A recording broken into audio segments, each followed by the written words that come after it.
Well, folks, welcome to one more edition of Politics on Random. Berto Willis, your host. Yes. We're back, and we found the problem. We think we found half of the problem was ours, half of the problem was on the other side of the connection, but worked until late to do it. And then I did the show at 11 something at night to make sure that we had our repertoire together. Folks, welcome aboard. Bridge MCP. Yes, I was up late. I had to issue some particular commands to the display card, which had the accelerator turned off, and that is why sometimes you saw the jiggly stuff. Now, when you saw the loss of connection, that wasn't the card, that was the actual redistribution of the we have a company that redistribute this to all the different networks, and that they were having problems themselves. So we had two birds to hit, and we didn't know which one it was. It turns out it was both of them. So Bridge MCP, welcome aboard. Bruce Pollard, welcome aboard. E2247, hi Bridge, have a great visit. And let's see, AVQ is with us again with all the nomenclature. Egberto, did you figure out the problem with your live stream? I did.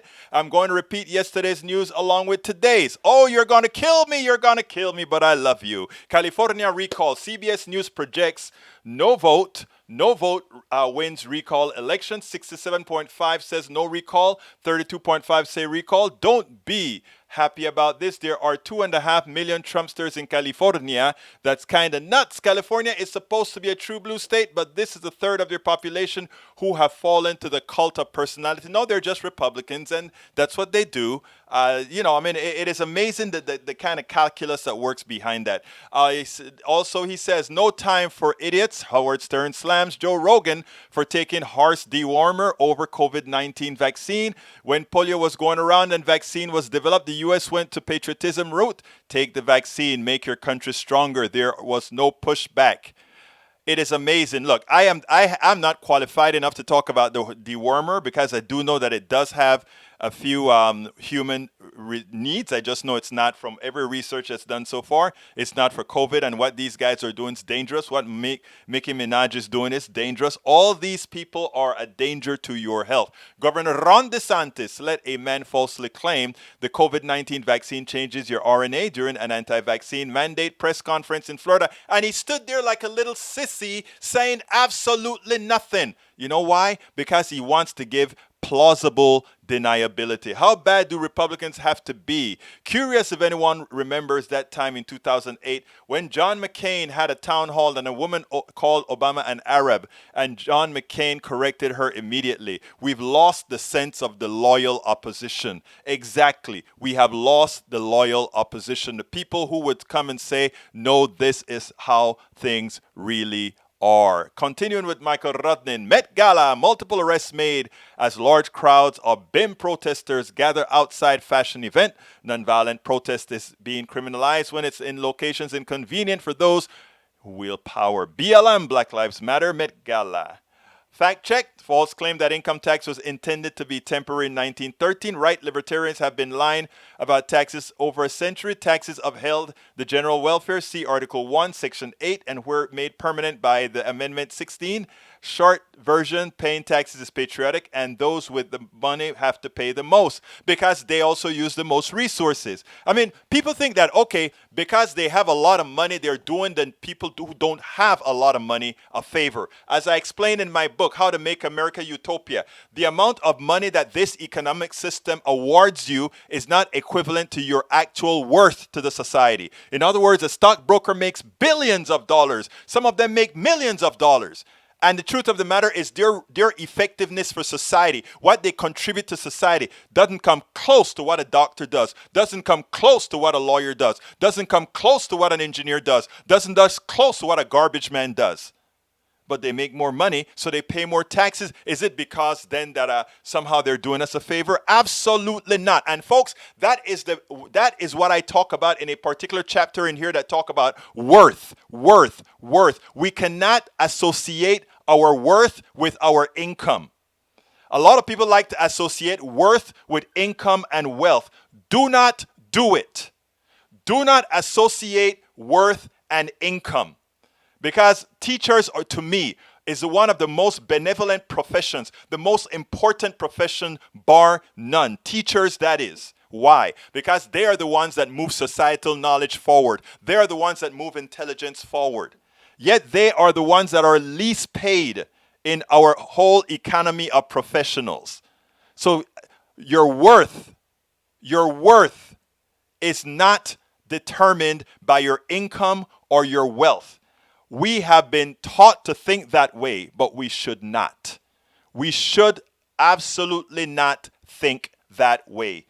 That's why I love my garbage men. We go out there, the other day I had a whole lot of plants out there that I needed to get rid of. A whole bunch because the wind came out and I had some overgrown over the bayou, and my friend came over here and we cut down a ton of trees. And I had a whole big stack of things and they only took a few. And then I went out there to the garbage guy and said, come on, man, I'm out there doing all kind of politics for all of us to make sure that all of us get better, da-da-da-da-da-da. I'm making my case. He said, well, we can't really do that. And then after he realized that I was one of the for real folks in the neighborhood, he said, hey, man, I tell you what, keep it right here. I will be back next. I will be the driver back when the truck has more room. These trucks have a limit. And he said, when I come back, I'm going to take it all up for you, okay? I'll make sure the truck have enough space to take it all up. I said, okay, hermano, muchas gracias. And then I go inside. And when they came to bring up, it was a ton of stuff to move. When they came out there, I went out there and I was throwing this into the back of the truck with them. All of us throwing all this stuff in the back of the truck, And one of the times I lift up the stuff to throw in the back of the truck, and bam, it fell on the ground because I didn't have enough energy to lift it up. These guys are small and strong. Anyway, so they're laughing at me. So I told them, hey, hold on. I ran inside and I went and got a whole bunch of Cokes and chips and all of that. And I said, hey, man, thank you very much. And gave them all this stuff. And then I slapped $25 into to the guy and said, hey, I can't give you any more than that. I'm not a software guy anymore, but you know what? Thank you very much for helping it. Please divide it equally among you guys and go buy yourselves a coffee or something. All right, let me tell you something, guys. This is important. Your job does not determine your worth. Your education does not determine your worth. Your income, your humanity, and what you do with it to the maximal of what you are doing, what you like to do. That is your worth. And I've learned that. I've got to be honest with you. I had to learn that. I had to internalize that. But I learned it. The greatest killer in New Orleans wasn't hurricane. It was the heat. I heard you. The combination of global warming and the crumbling infrastructure. 2 articles, same response. California wildflowers close Sequoia National Park. I hope you don't burn those big, masterful trees that are thousands of years old. Not a single G20 country is in line with the Paris Accord. Of course, they're capitalists. All answered that already. Brigitte BD Pollard, welcome aboard. Breeze, as so it was shaky from no acceleration. Yes. The part where you had that. But when you lost connection, it was the other thing. All right, let's see. E2247. He's crazy. He's crazy. Pelosi said to Millie. Yeah, I heard that one. I heard that one. Michael says, I haven't checked my notifications for the last week and a half. Missed yesterday's show. What happened afterwards is I did the show at 11 something at night. And it sent out a notification. It also sent out emails and all of that, which I forgot to turn off the automation. So some people got mad at me that they got 2 emails for the day. I am so sorry. Forgive me. All right. Let's see. What else have we got here? What else? Let's see. Michael Rudnin. No, that's not to me. Let's see. Inexcusable that the Woodward, Costa, Happel, Milley did not reveal these facts to the Senate impeachment trial process. Inexcusable that Senate in trial refused to. They had enough to impeach the guy. And that would have changed the discussion, honestly. If Milley had come out and said that during the revelation, they would have. The way the right-wing machine works is they would have made it now an impeachment on Milley instead of not impeachment. Can't impeach Milley. Fire. I mean, it would have been missed. Impeachment process was before many books, but yes, agree. I hear you. The ducks that quack, then they doesn't. Trompolini pay taxes personal. We know he doesn't. The duck that quacks, I paid almost 5 times the $750. I understand he paid, says the duck that quacks. Of course, all of us pay more taxes than Donald Trump. Okay, AVQ says the duck that quacks. Trump paid plenty of taxes in other nations, but Trump's been evading tax in the U.S. for decades. All right, Paul Fleming says, ATL checking in. And of course, Masticator is back. Egberto loves teachers because they are all indoctrination our kids with Marxist BS. That's not true, but I know you wanted me to read it, so I read it for you, my brother. Peggy Lopez, hi all, just home from a busy morning. Peggy, I saw you on last night when I came on at 11 something, Peggy. Thank you for being there. I know you probably just stepped in and said, hell, I'm going to bed. Para ver quién más está aquí. I want to bankrupt him personally here, just like all his LLCs. I know what you mean. Rose Williams says, hi, everyone. She's back. Everyone tells Rose hello. Hey, look, I'm going to start calling Biden. And I know a lot of you are going to take exception, especially my most progressive brethren is going to take exception. But I'm going to start calling him a progressive and neoliberal clothing because I am starting to hear some keywords that are getting to me. But I want to play something that Biden said today. I was late coming to get all the show together because I wanted to stitch a lot of what he said. It was a very long speech and I needed to cut it down. I wanted to stitch it. And here is what he had to say. So check this out. And then vamos a tomarlo en el otro lado. We'll then take it on the other side. Let me go ahead and make sure I'm going to play the right thing. Lately, I've been playing the wrong thing. There we go. I'm not out to punish anyone. I'm a capitalist. If you can make $1 million or $1 billion, that's great. God bless you. All I'm asking is you pay your fair share. The top 1%, for example, evade an estimated $160 billion in taxes that they owe each year. Not new taxes, taxes that they owe. 55 most profitable corporations in America paid zero in federal income taxes, what amounted to $40 billion in profit. My economic plan will change that. Republican friends in Congress don't want to change the law. My Republican friends are attacking my plan, saying it's big spending. Let me remind you, these are the same folks who just 4 years ago passed the Trump tax cut, totaling almost $2 trillion in tax cuts. A giant giveaway to the largest corporations in the top 1%. And listen to this, almost none of that $2 trillion tax cut was paid for. It just ballooned the federal deficit. In fact, the unpaid bills racked up by the last administration are projected to increase the national debt by more than $8 trillion of it. What I'm proposing is totally different from that approach for 3 reasons. First, my plan is paid for because our investments are paid for by making sure that corporations and wealthy Americans pay their fair share. Second, we're not going to raise taxes on anyone making under $400,000. That's a lot of money. The middle class are going to get some tax cuts, some breaks. My plan benefits ordinary Americans, not those at the top who don't need the help. It's a historic middle-class tax cut, taxes for over 50 million families. My Republican friends are making a different choice, though. Rather protect the tax breaks of those at the very top than give tax breaks to working families. It's that simple. But let me ask you this. Where is it written that all the tax breaks in the American tax code go to corporations and the very top? I think it's enough. I'm tired of it. For me, it's pretty simple. It's about time working people got the tax breaks in this country. That's what my plan does. This is from 15 Nobel laureates in economics. Quote, because this agenda, the one I'm talking about, mine, because this agenda invests in long-term economic capacity and will enhance the ability of more Americans to participate productively in the economy, it will ease long-term inflationary pressures. It will ease it. Let me highlight just a few provisions of my plan. My plan lowers the cost of daycare and childcare and elder care for families. And the added benefit of allowing millions of people, mostly women, who are not able to go back to work because of very young family members or elderly people they're taking care of. Allow them to go back to work. It's estimated in the millions can't go back. It lowers healthcare premiums for millions of families. It lowers prescription drug costs by giving Medicare the power to negotiate lower drug prices.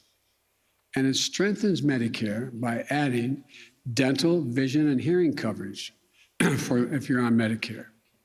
It also extends the tax cut for families with kids that we passed in the American Rescue Plan in March.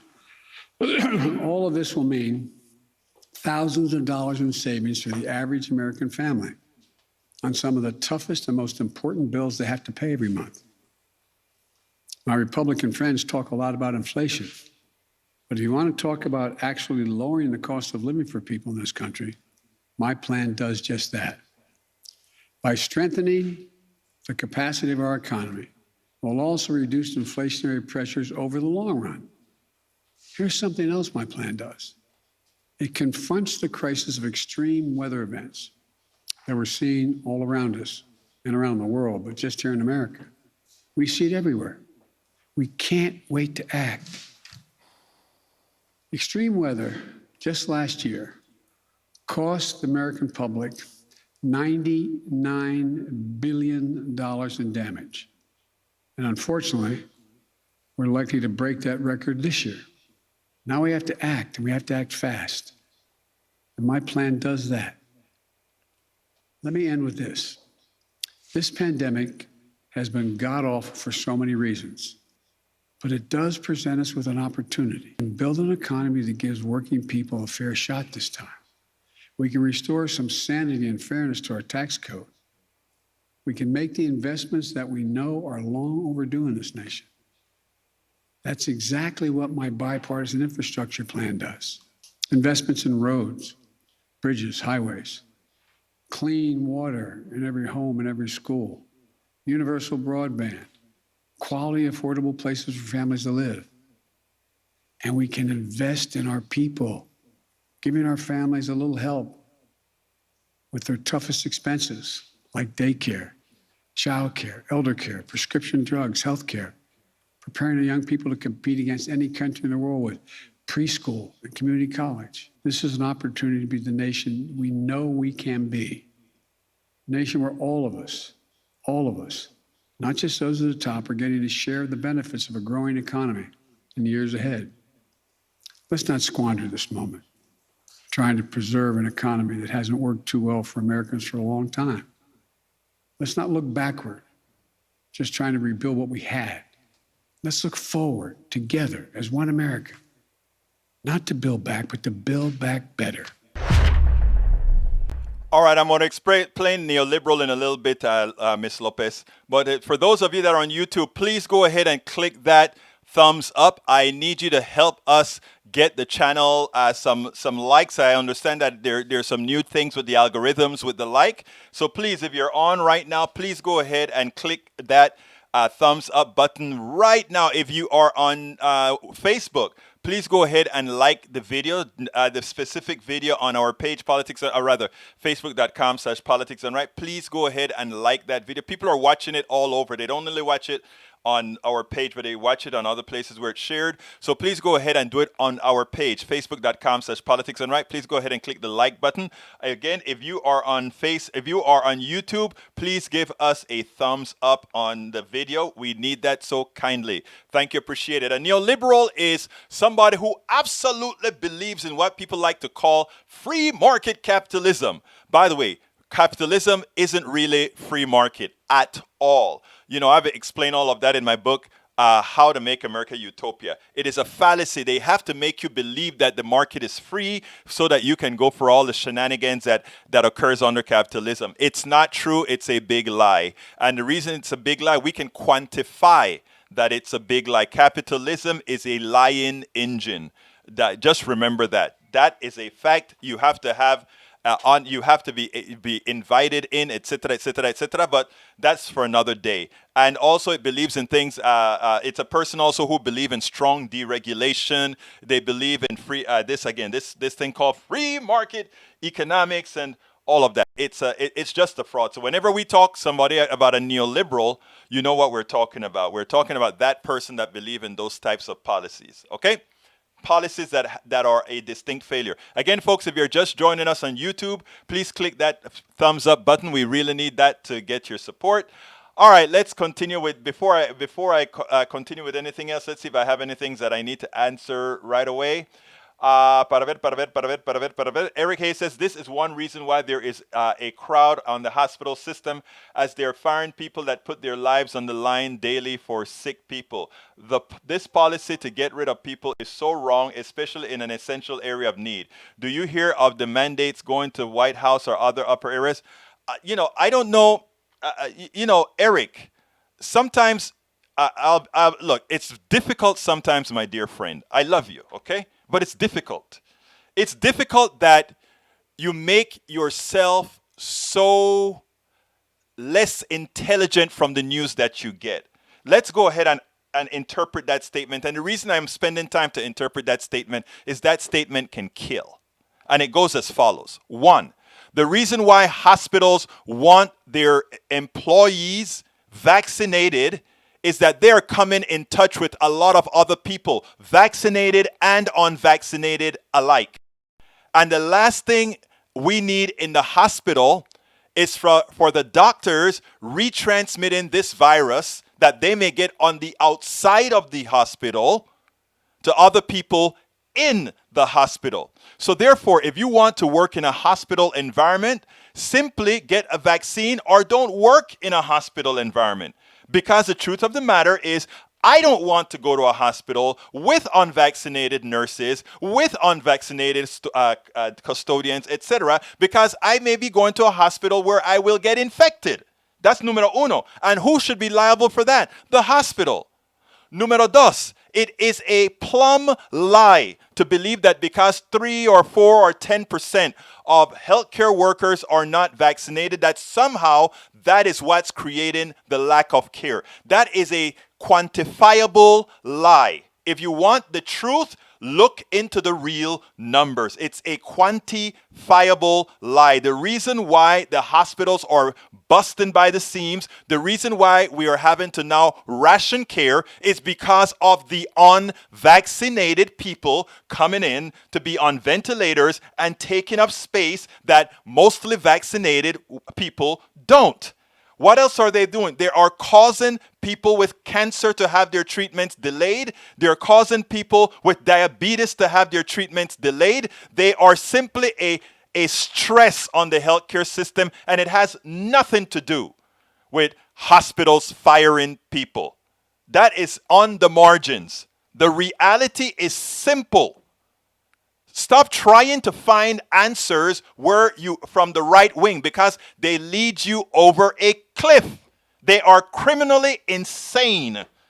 I am sorry. The right wing machine that knows better. The right wing machine that knows better, where even Fox News requires all its people to be vaccinated. Do they advertise that when you watch Fox News? All these people require you to be vaccinated. Do they tell you that? They don't tell you that. But it's their requirement. And we have the document that shows it. Not only that, they force you to work at home. So please, they are into this because they know there is a dumb sect within their realm that will buy up anything that they say. And this has nothing, this is just not a statistic. This is just a fact.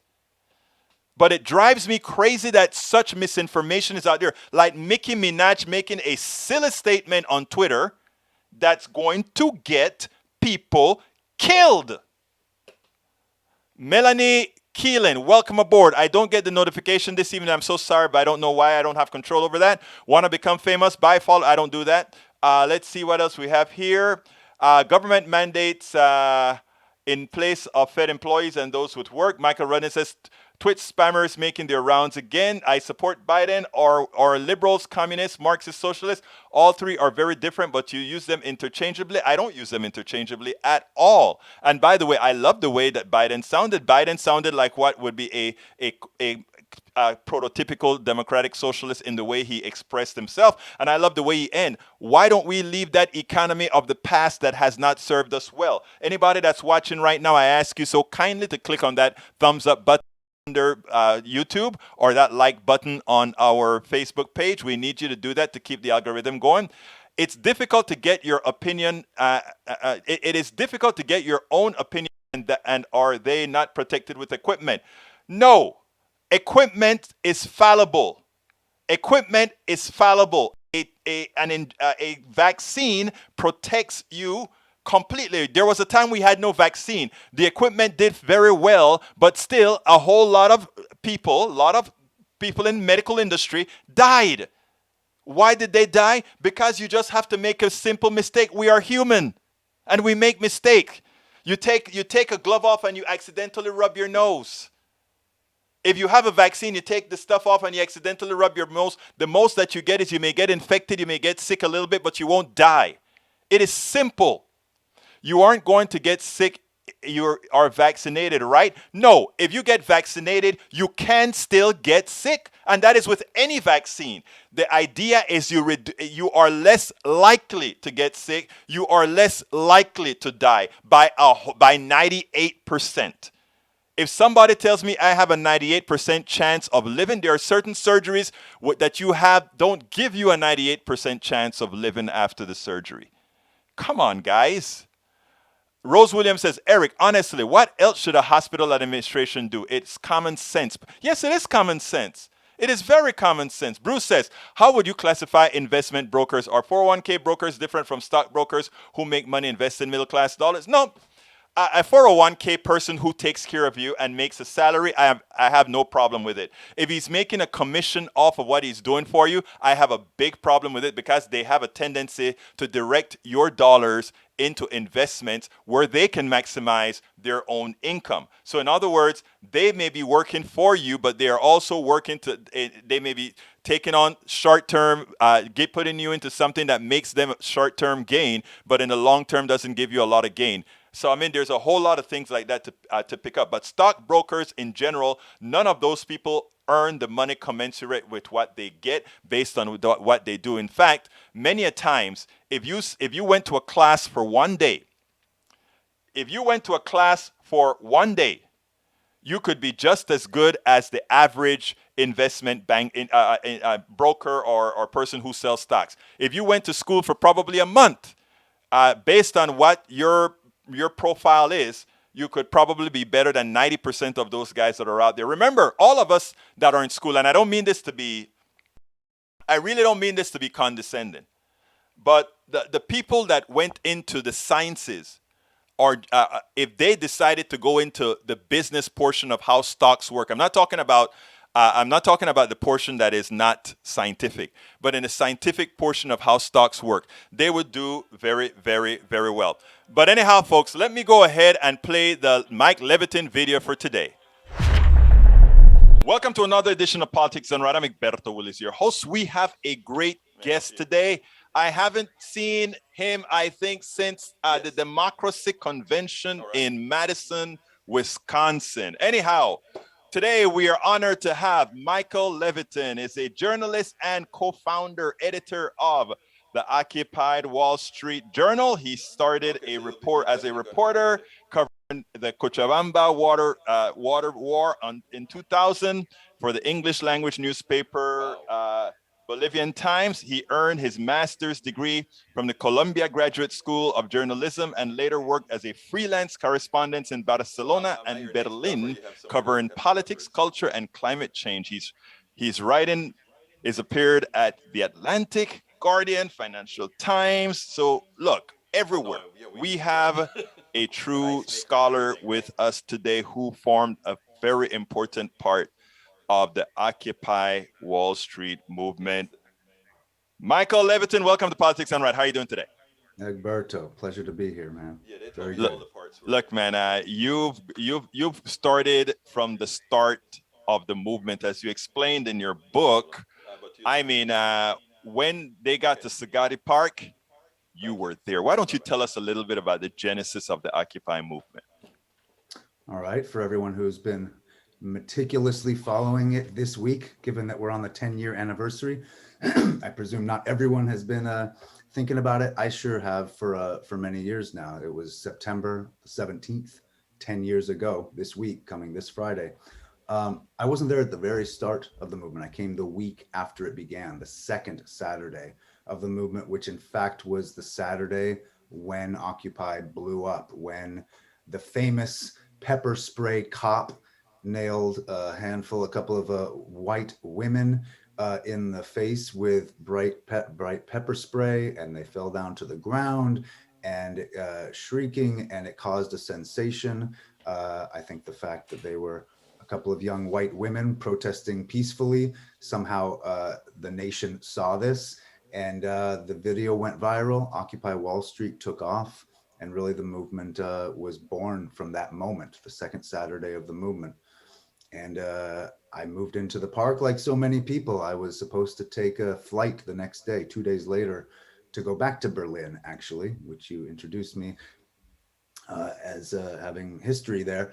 I wasn't intending to stay in New York, but the showing up there, the moment that I saw, and the intensity that I sort of could immediately perceive of all of these young people getting together in a way I'd never seen protesters unite and sort of organize in a very in a much more serious way, frankly, than I'd ever seen activism in this country appear before. And I knew something quite different was happening.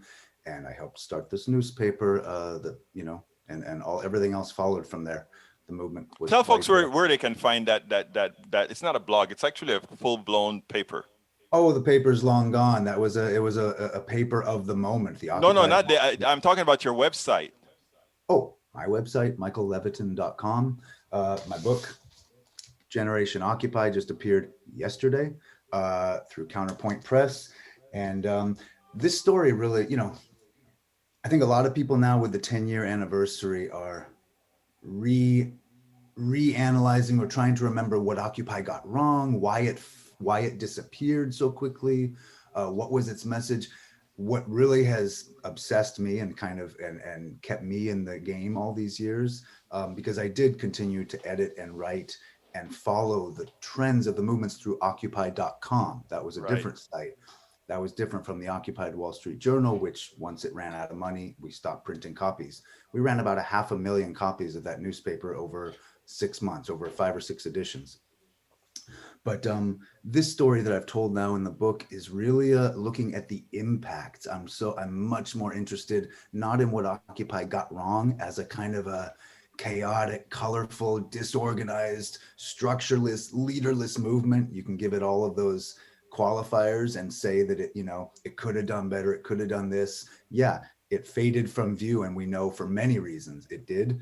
But what I really have been interested in and studying and is the many ripples and the waves that it set off politically, in activism, in our economy, and in labor, in workers recognizing their rights and everything we've seen. I'd be glad to talk in any specifics that you want to, but that's really what I've been trying to get at, is what has this decade brought us that may not have emerged in this way? Would we have a $3.5 trillion budget bill that essentially is looking to balance out the scales and diminish inequality in profound ways and put clean energy infrastructure with hundreds of billions of dollars? I mean, would we have the current moment we're in?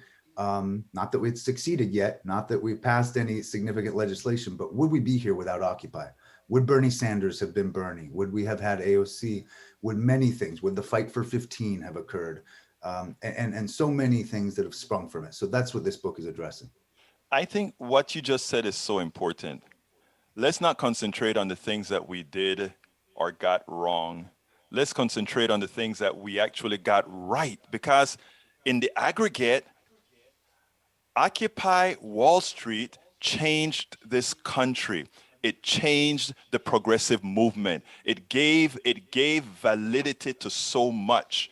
And some of the issues that people talk about is the movement was so white, right? It didn't represent America. But what was so interesting about the movement is that those same white kids that got engaged are the kids that would have been elsewhere, not thinking of this sort of thing that Occupy represents. So you have a part where you talk about Occupy activism. I'm going out of scope here with your book, but Occupy activism, that made a lot of people who otherwise would not have been activists for the good of us all. Why don't you explain it in that context?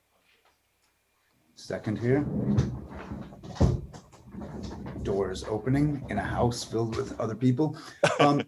The Occupy activism, the whole notion of activism, in the Atlantic article I just wrote and published this week, it leads with the activism idea. In my book, it comes later because I need to get these bigger economic and political ideas out. But I think fundamentally, there's simply, we don't have this previous decade that we've just witnessed, in a sense, without Occupy. My case is that Occupy remade and reinvented activism for a whole generation, that it made protesting cool again. If you think of, like the 60s and the 70s, protesting went out. It wasn't cool. It was older white liberals. It was people out holding signs and trying to get signatures at little, miniature rallies, or it was the anti-globalization protests and people sort of trying to spur this larger workers movement and get young people energized. And it really was beginning. But then, as we remember, the Iraq War came along and sort of pulled the rug out. It was a big protest movement and people really tried to stop it, but they weren't, alas, effective. And we went to war. And when we saw what happened in the last couple of decades of those imperial, adventures overseas, catastrophic failures. So protests weren't able to stop that. What Occupy did, it's like people rediscovered their courage in a profound way, and they went right to the core of the issue. They protested an issue you're not supposed to protest. They said capitalism and the system overall is the problem. They named the systemic crisis of inequality and the corporate corruption of our politics in these issues that really, frankly, since the New Deal, since the massive protests of the 30s that forced FDR to create the New Deal, Americans weren't out in the streets protesting capitalism and the moral bankruptcy of our economic system. So what Occupy did is it spurred and it pointed a finger at the 1%, which then became this sort of translatable 1%. The climate movement adopted that message. Occupiers, as you say, moved in, the young white, largely white, liberal from whatever college educated class of occupiers. They transitioned and helped lead helped turn into the climate movement, which again looked at the 1%. It's the 1% fossil fuel industry and the lobbyists and the CEOs who are corrupting Washington politics and obstructing change to help save our planet. And as you said, with the whiteness, I mean, a lot of occupiers, with the conversations I had with people, they made a correction in the post-Occupy era. They joined Black Lives Matter. They saw where this racial analysis, racial justice was missing. And I think you and I talked about that several years ago as I was interviewing people for the book. And you are, all full credit disclosure, Egberto, you have lines in the book, and I'm glad you got your piece in there because it was a really important point that it was missing the racial justice analysis. It was a really economic justice, but really wasn't talking to the 99% because people of color largely weren't participating and didn't see themselves in the movement. But it evolved, and Black Lives Matter took so much that Occupy help generate in terms of the use of technology, how to spread viral memes, how to do a decentralized nationwide social movement that could catch fire instantly overnight with the same young generation. Of course, different issues and different priorities and different structure and leader. They had actual spokespeople, actual people who helped steer the message at Black Lives Matter. They made many corrections, having studied from what Occupy got wrong. They consciously said, we're not going to be this structureless, leaderless thing. We're going to do it this way to get this concrete message across about police violence. But from Black Lives Matter, you see it all the way through. Standing Rock, the fight to, defeat the water, the pipeline that was going to go through the Sioux Reservation in North Dakota. Massive protests using so many tactics of Occupy. And you see it in the wave of social movements, the Me Too movement. Would we have been able to take down the giant moguls, the white 1% who are, abusing their power, the Harvey Weinsteins of the world? Would we have been able really to kind of shatter that wall had Occupy not sort of delegitimized the 1%? And it goes on to the Women's March, the way it was decentralized and organized to rise up against Trump and initiate the resistance. Indivisible, the really vocal, organized protests. Yes. Occupy just gave a fire and it sort of lit the nation, this generation that's had enough. The climate generation, the March for Our Lives, the students in Parkland who initiated the March for Our Lives, and millions of people marched to end gun violence. And guess what? The NRA is seeing its last powerful days. Those guys, since the Parkland students sort of hit the hammer against that shattered their impenetrable wall, NRA is not and is not likely to ever be the same. And in terms of its influence on our government. So we see these impacts, and when Occupy, people say Occupy was a failure, Oh Occupy no. left. All you have to do is look at where we are today as a culture, our politics of resistance and protest, and you see that yes, it initiated this new era. Let me tell you, I've been to several of the Occupies, from Occupies, DC, Washington, DC, San Diego, Houston, King, everywhere.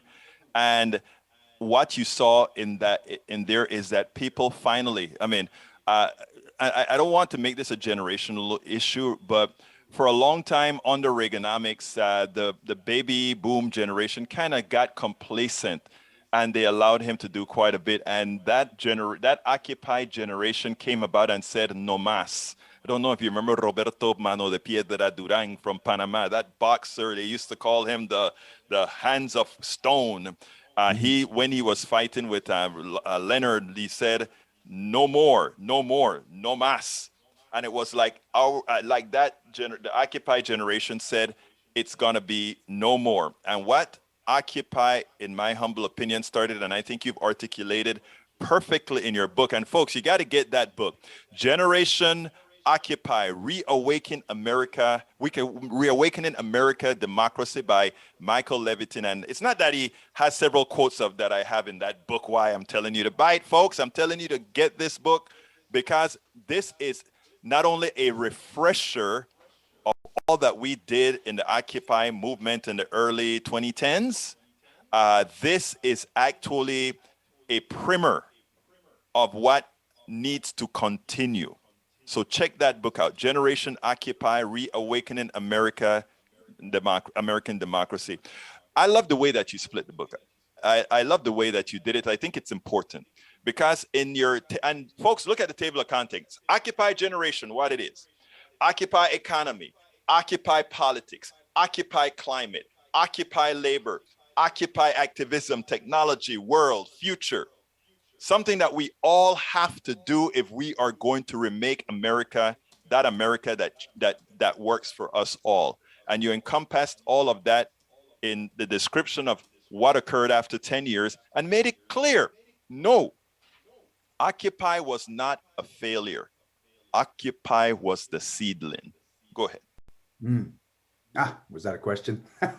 Yeah, no, I wanted you to expand on that because you did such a great job in the book that, Yeah. I mean, like you stated very at first, we're not going to talk about all the things Occupy got wrong. Sure. Damn it. Everybody gets every movement. There are wrong things in it.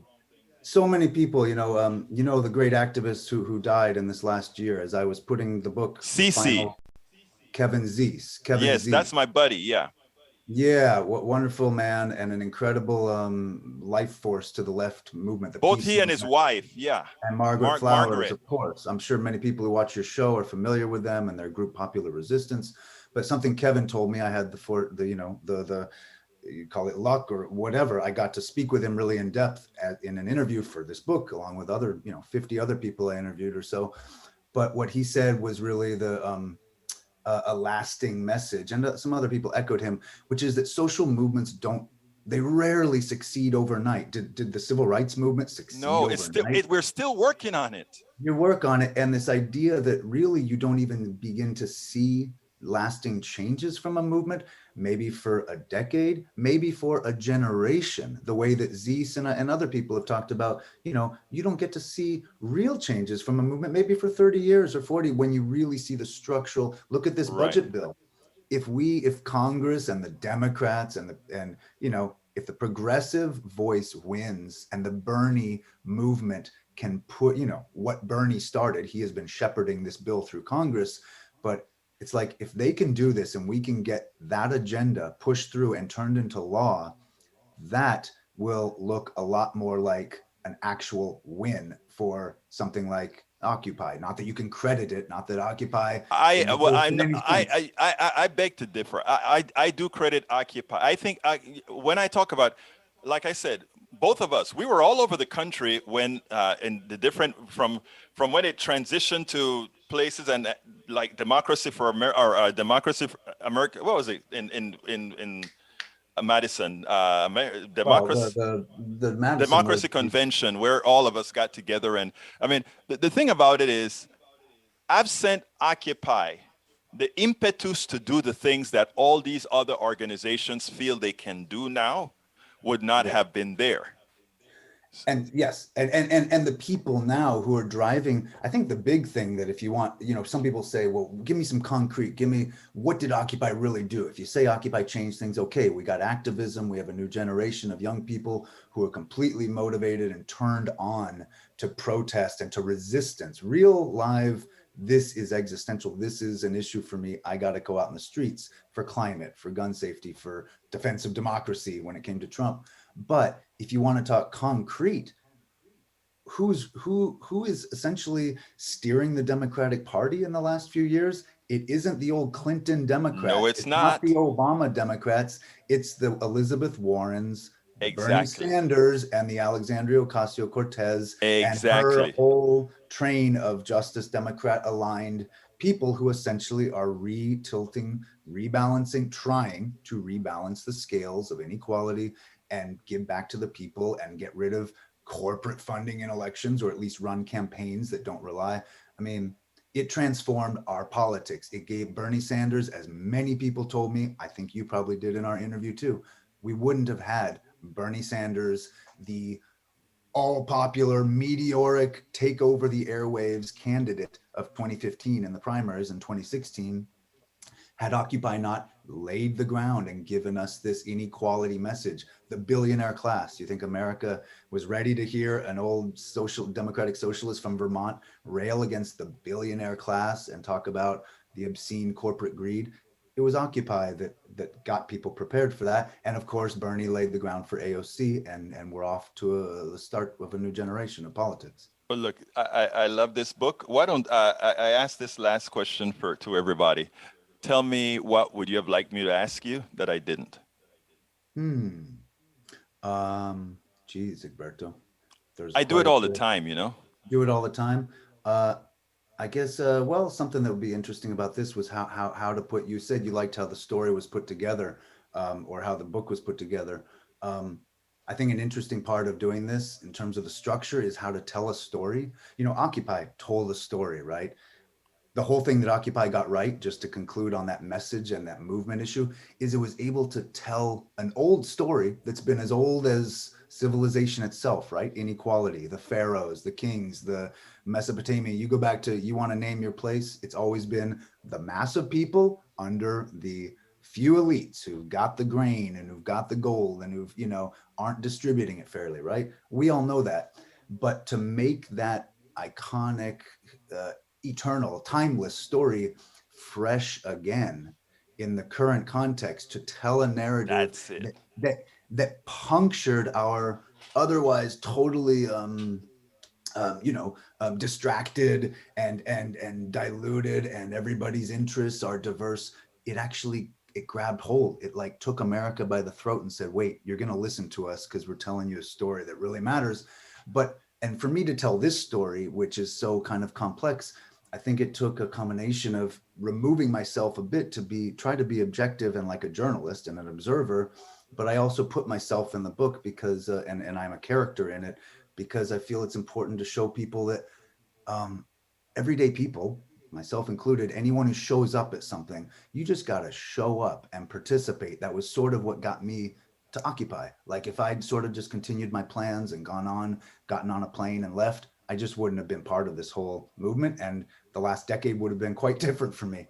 But like this idea that regular people can do, irregular or ordinary people can do extraordinary things, I think is a message that even this book kind of confirms, because I'm a journalist, but I just showed up and put myself in there. And I hope that the way that I convey and I'm able to tell this story, reaches people. And yes, like you say, for future movements, that I hope young people take this story that is a decade old, and they might have only been 10 years old, not even, able to, you know, comprehend much when Occupy was going on. But today they are our leader. They are our activists. They're our college students. They're our young unemployed. They're the people who need to mobilize. And I do hope they learn from this story, from what Occupy got wrong. and improve on it, and from what it did so well, because we need 2.0 right now. Michael Levitin, a good friend of mine, journalist, and the author of Generation Occupy, Reawakening American Democracy. Folks, you've got to get the book. Those of us that want to make a difference, we got to understand how it was done and how we need to go forward and do it. Michael, thank you so kindly for having been on Politics and Right. Wonderful talking. Very good. Keep it going. Always. Folks, I hope you enjoyed that. Yes, it wasn't that it was infiltrated as much as it was. This is a Bridge MCP. I'm going to have to take off a little bit early. Folks, if you're just getting here, please go ahead and give us a thumbs up on YouTube and a like on Facebook. We need you so badly to do that now. So please go ahead and do that for me. I need to have you do that for me. Again, if you're just joining us or if you've joined us before but haven't given us a thumbs up on YouTube, please go ahead and do that. Okay, let me tell you, Breach. After Occupy, I joined a couple of other groups like the 99% and all these other groups that were trying to fill that space. And ultimately, Occupy fell because in certain camps, the municipal governments went in and busted them up, tore them down. In other places, they kind of fell on their own device, their own miscommunication and all of that. Here in Houston, we had a whole lot of different iterations. We created one that could last here with what we call Occupy Kingwood, a sustainable Occupy. And the one that we formed here, we did it on a weekly basis as opposed to trying to do a full Occupy. But anyhow, let's see if there are any. Let me just salute a few new people that came in. Patrick's Time, welcome aboard. Deb Danny, welcome aboard. Rose William, I think I saluted you. I saw some other new folks in here. Let me see if I can scroll to them. Let's see. Undefined, I don't know who you are, but thank you for coming here several times. Masticator, welcome aboard. Who else is here? If I didn't call your name and you want to be singled out, go ahead. Jessica Taylor, welcome aboard. The Duck That Quacks, I think I got you. I'm just kind of scrolling up. I won't be able to take a look at these guys right now. Real quickly, if you're just joining us, please click on that join button. Become a member. Carl Cox, Occupy didn't fail. Occupy changed. Occupy mutate. That is what we're talking about with Brother Michael Levitin there.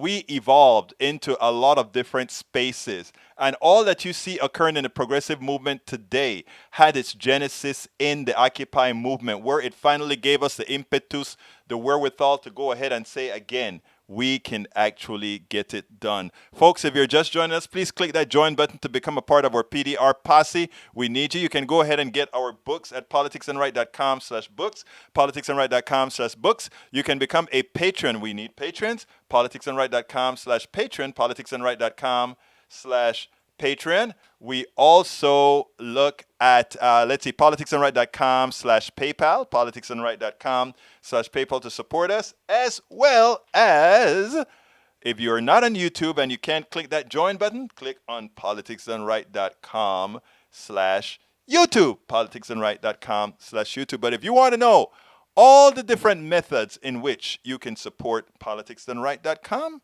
or Politics and Right, go to politicsandright.com/support. We also have a new link, politicsandright.com/TV, that you can share to all your friends and say, hey guys, come here at 3 o'clock or any other time, because all his videos, all his shows and everything is located at that one page. So folks, please go ahead and continue your support for the movement. We just could not do this at all without you. We couldn't do this at all without you. I can't go through all of these messages fast enough. If somebody in the next 30 seconds, if you go ahead and put something in there that you must have an answer for, let me know. Otherwise, just drop me an email at info@politicsandright.com, info@politicsandright.com. Let's see, I got to get out of here early today because we have some repair people coming in. So my name is Egberto Willies. I thank you so kindly for being here. You know how I end this baby. I am what? Out! spend a lot of time deconstructing the news, trying to parse it into a form that everybody can understand. We try to find those little nitpicks where it flies above the fray, etc. If you really like these videos that we do, I want to ask a big favor. Please go ahead, number one, subscribe to our channel, and number two, please join if you can. Thank you so kindly for watching. Keep watching. Please remember to share. We must populate the entire internet with our progressive message, a message that we know is what most Americans say that they want. So help us, please join.